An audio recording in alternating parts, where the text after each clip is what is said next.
Sa Biyernes pa po inasang darating sa General Santos City si pambansang kamao Manny Pacquiao, pero ngayon pa lang ayos na po ang lahat para sa Heroes Welcome ng 8th Division World Boxing Champion at pinaghahanda na rin ang kanyang kaarawan. May ulat on the spot si Haji Rieta. Haji?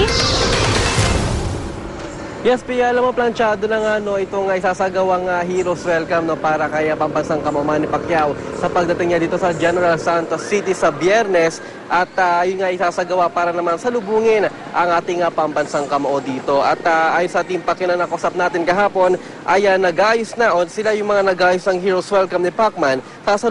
Sasalubungin siya ng ilang opisyal ng Gensan pagdating sa airport. At pagkatapos nito, Pia, ay dediretso na sila sa Kapitolyo ng Sarangani Province kung saan isang press con ang nakahanda para naman nabigyan ng pagkakataon ng media na makausap siya. May mga streamers naman sa isang establishmento na pinunta natin kanina sa Gensan at hinggil nga ito sa pagdating ni Manny dito sa Gensan. Samantala kahapon na Pia ay binisita natin ang bahay ni Manny at nakita natin na inihahanda na rin ito abala itong mga kasambahay sa paglilinis at pag-aayos ng bahay. Inaayos na rin ang gym kung saan posibleng pagdadausan naman ng karawan ni Pacman. Ayon sa mga kasambahay, excited na raw silang makita si Pacman.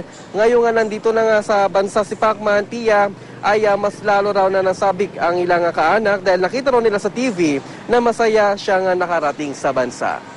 As far as security is concerned, we already discussed that the airport police will be augmented by the PNP here. We already contacted the city director. As far as traffic punishment is concerned, we have already the traffic management group that will escort the convoy. Excited na kami kasi nakita na namin siya. Matagal na yan, hindi na kami nakita. Magdadalawang buwan na. Michael, happy birthday. Sana bigyan ka pa ni Lord ng marami pang birthday at saka malakas na katawan. Michael, Tita Molisa, nag-greet sa'yo na happy birthday. Ito na ba kayo makita sa Pacman ngayon sa pag-uwi niya? Opo. Bakit po? Para malaman namin kung ano yung kalagayan niya. Kahit ganun po ang nangyari sa kanya, excited pa din po kami na babalik siya dito po. Dahil proud din po kami na kahit ganun ang nangyari, Pilipino din siya. Pia, si Manny na nga lang nung inaantay dito sa Gensan at excited na nga lahat para makita at masilayan nga ang ating pambansang pangamao dito. Pia?